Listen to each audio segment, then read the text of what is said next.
Give me 5 minutes and I will turn your product manager resume into a recruiter magnet.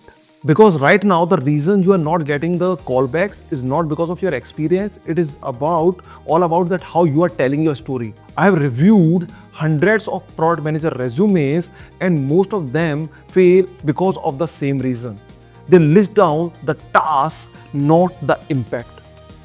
Recruiters don't care about what you did, they care about that what changed because of what you did. So in this video, I will be sharing with you that how you can change that, fix that step by step. We will walk through 3 powerful fixes that top 1% product managers do to get their resume shortlisted.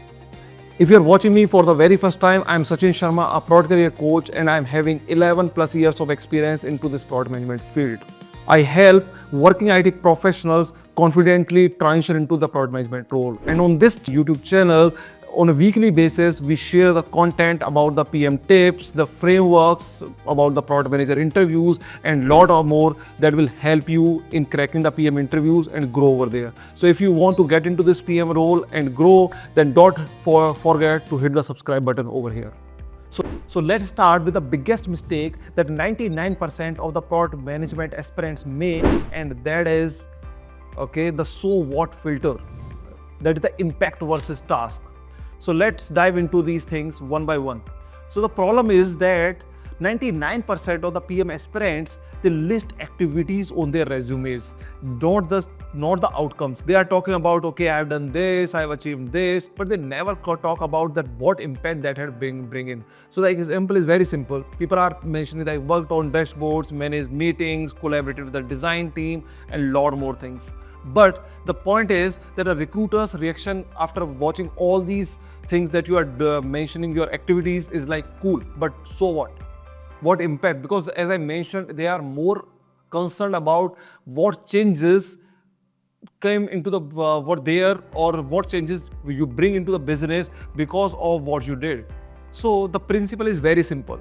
Hiring managers hire for the results, not for the responsibilities. Because in this product manager role, you are not just doing simply the responsibilities, but your KRAs are far more important, or your KPIs are far more important for the business. So that's why they care more about the impact, that what impact you are bringing in. So every bullet must answer that what changed because of what you did. This is something that is very, very important over there. So the technique is very simple, the so what ladder. So how to do this? So ask so what 3 to 5 times until you reach a measurable outcome. So let's try to understand this thing with a very simple example. Let's suppose you are mentioning like build analytics dashboard. So what? Which leads to build analytics dashboard that improved the decision making speed by 18%. This is something that is measurable, and this is something that is outcome driven. So this is important because impact is equal to metric plus context plus outcome. So then you can showcase, when you have these 3 components, then you can able to showcase it as an impact. Now, move to the second thing. A lot of people are like, okay, Sachin, I don't have data. How can I showcase these things? Because I'm working in a role where I'm not getting exposure to the data. So in that case, what you can do, you can use relative metrics like you have increased faster, cheaper, improved adoption, reduced churn, increased engagement. That because of what you have did, what happened to the business because of that? The process improved, the time had, you have saved because of this, the process time had saved, optimized, faster, whatever the thing bring into the was there, then talk about that. Also use proxy metrics like help sales team reduce manual efforts, improve onboarding clarity. Okay, because when you do this thing, even though you are not able to measure it, but still because of this, that impact had happened. Okay, every project, and this is very important, that every project leaves a measurable footprint. Trace it and quantify it. Go to your manager, ask them, go to your client, ask them what impact it had bringing. Okay, the key takeaway is very simple. Treat every bullet point as an impact statement, not as a task list inside your resume. That's why a lot of maximum resumes never get shortlisted. Because hiring managers don't hire efforts, they hire the results. which is very, very important for them. And listen, if you're watching this video and thinking, hey Sachin, I'm making all these mistakes, I've been writing my resumes in the wrong way. So in that case, if you want, my team can definitely help you personally in fixing this. So for that, what you have to do, you have to simply go to the description of this video. Over there, you will find a link to book a one-on-one demo call. Book that, because in that particular call, my team will help you in getting your resume fixed. And not only this, they will also help you in creating a personalized roadmap to land into this product management role in the smoothest and the easiest way, so that you will not waste your time. You will land into this PM role in the easiest possible manner. All right, let's move on to step 2, because once your context is fixed, the next thing that makes or breaks your chances is your layout. So here's the truth, that if your resume looks messy, in that case, the recruiter assumes that you also think messy, because as a product manager, it's very, very important that you should think clean, neat and clean, okay, in a crystal clear way. So the principle is simplicity. Simplicity is equal to clarity is equal to credibility. So this is important. So that's why use a single column layout that is ATS friendly, because when you are using a multiple column layout now, so in that case, like something on the left side, something on the right side, ATS is not able to distinguish that this is a 2-column layout, and it considers both of these sections as a single column, single line, and it will read like this. Okay, so that will increase your chance of getting resume rejected by the ATS. So also important thing is avoid icons, graphs, photos, ATS, because ATS is not able to read all these things. And always use simple fonts like Roboto, Arial, Inter. And the most important thing is maintain white spaces and alignment, because maximum people, they compromise with the white spaces and the alignment on the left, right, top, bottom, and in between the lines, because they want to fix everything into the same page. So don't make this mistake, okay? Then move to the structure and the chronology. So always start your resume with the summary section on the top. You should always have summary, 2 to 3 liner summary tailored to the PM role. That is very, very important. You should have the summary on the top. Don't skip it at all. Okay, then after that, you should have the skills section, where you should mention the tools, the framework, the transferable strengths or the skills that you hold, because or the PM related skills that you are already good with, because these two sections, the summary and the skills, are the 2 best places to incorporate as many as keywords related to the product management. Then you should have your experience, recent first, then after that the past experiences, and in every experience don't go beyond 3 to 4 points. The latest experience is it 3 to 4 points. After that, keep reducing it. Okay. So, and after that, you should have your education and certifications mentioned over there. And there are some additional best practices that you should follow. Okay.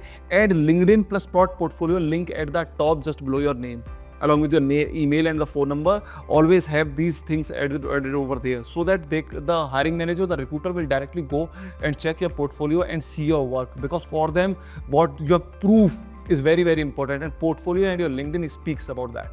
Okay, and don't force it into one page if the readability is suffering over there.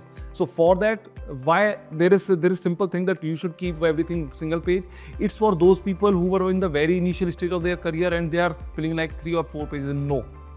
So if you are like 4 to 5 years of experience, 1 page is enough for you. But if you are having a more than 5 years of experience, then in that case, 5 to 10 years of experience, then you can easily go up to like 1.5 page or 2 pages. That's okay for you. So don't compromise with the readability for this.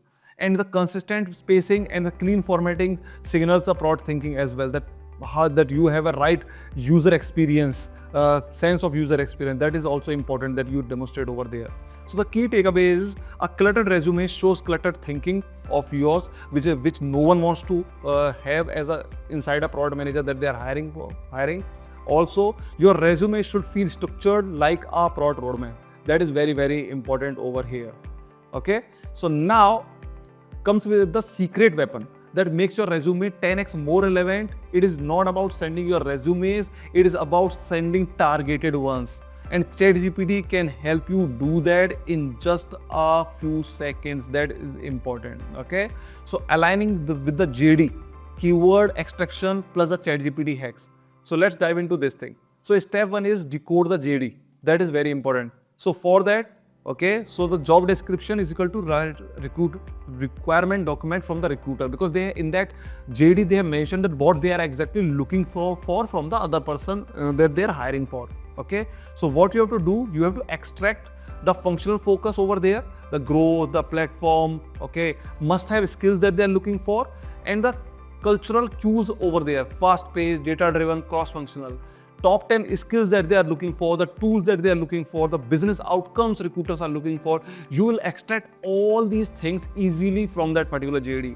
So you can take the help of the ChatGPT as well. Now the next step that you have to do is apply these keywords into your resume.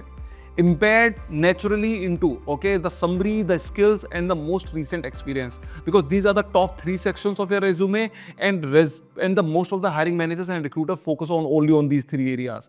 Okay, so summary, skills, and the recent experience should be incorporated with all these keywords, and then okay, these 3 sections get maximum recruiter attention, like I mentioned. Okay, then move to the third step. Then based on these, tailor your resume using relevant skills, the tools, and the keyword that you extracted from here. And the fourth thing is, the key takeaway is the top 1% PMs, they don't send hundreds of resumes. They send one resume that feels tailored, made for that particular role. Because I've seen this thing, people are having single resume and they go onto job portals, hit the apply button on LinkedIn, easy apply, and all these things they are doing. Don't do that. If you are getting a job opportunity from a target company, then just choose that, do this extraction, decode that, do the extraction, come up with the keywords, tailor your resume, and then apply over there. Because that will showcase your approach, that you have put in some good efforts over there. And that's what the hiring managers are looking for exactly, or the recruiters are looking for exactly. So here's the bottom line. You don't need a fancy resume. You don't need 10 years of experience. You simply need 3 things. You need to showcase the impact, not just the task. Secondly, you need to present it clearly, in a clear way, okay, in a structured way. Thirdly, you should keep it aligned with the job description that you are applying for. And if you do that, this will instantly make your resume pop out of the thousands of resumes that people are sending to the recruiters. And if you need my help, my team's help in doing this thing, in that case, go to the description over there, click on the link over there and book a one-on-one demo call with my team.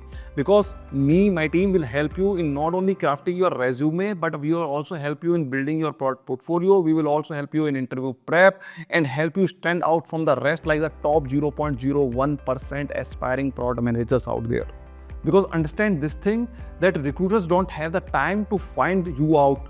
You have to showcase yourself in such a way that you will pop out from the rest of the people. You should have some strong USPs that you need to showcase to the recruiters and the hiring manager. That will help you in getting hired over there. So that's all about this video. Thank you. Take care. Bye-bye.